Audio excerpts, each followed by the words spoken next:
Assalamualaikum warahmatullahi wabarakatuh. Perkenalkan, nama saya Dian Fitriani dengan NIM 213081111049.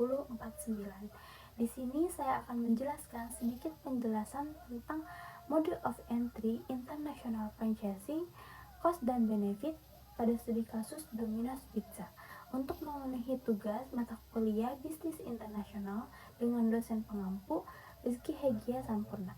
Di sini saya akan menjelaskan sedikit penjelasan tentang sejarah Domino's Pizza.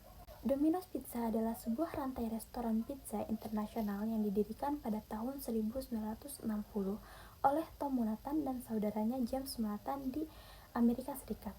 Awalnya dikenal sebagai Dominic, perusahaan ini tumbuh menjadi salah satu merek pizza terkemuka di dunia dengan lebih dari 17.000 toko di lebih dari 90 negara pada tahun 2021. Tom Munatan membeli saham saudaranya dalam bisnis ini hanya setahun kemudian dan pada tahun 1965 mengganti nama perusahaan menjadi Domino's Pizza untuk memudahkan pemasaran dan branding. Pada konsep ketiga titik pada logo Domino's melambangkan 3 gerai pertama perusahaan dengan rencana untuk menambah titik setiap kali gerai baru dibuka. Namun, pertumbuhan yang sangat pesat membuat rencana tersebut tidak realistis. Pada tahun 1978, Domino's membuka toko 200. Pada tahun 1983, perusahaan membuat cabang internasional pertama di Kanada. Ekspansi internasional berlanjut dengan cepat ke berbagai negara termasuk Australia, Jepang, dan Inggris.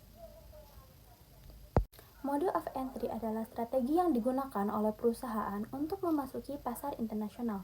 Pilihan mode of entry sangat penting karena dapat mempengaruhi keberhasilan perusahaan dalam ekspansi global.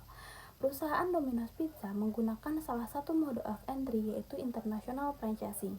International franchising adalah cara yang efektif bagi perusahaan untuk memperluas jangkauan global mereka tanpa harus menanggung risiko investasi yang tinggi maupun menangani kompleksitas operasional di pasar asing. Domino's Pizza memilih mode of entry international franchising karena menawarkan banyak keuntungan seperti kecepatan dan biaya ekspansi yang rendah, pengetahuan pasar lokal yang mendalam, risiko yang lebih rendah, peningkatan modal, akses ke pasar baru, keuntungan merek yang kuat, dukungan dan pelatihan yang komprehensif, kontrol kualitas yang ketat, fleksibilitas, dan skalabilitas.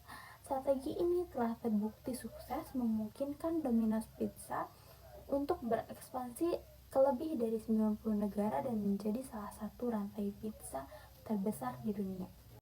Analisis cost dan benefit pada Domino's Pizza menggambarkan kebijakan strategis perusahaan dalam memilih mode of entry international franchising.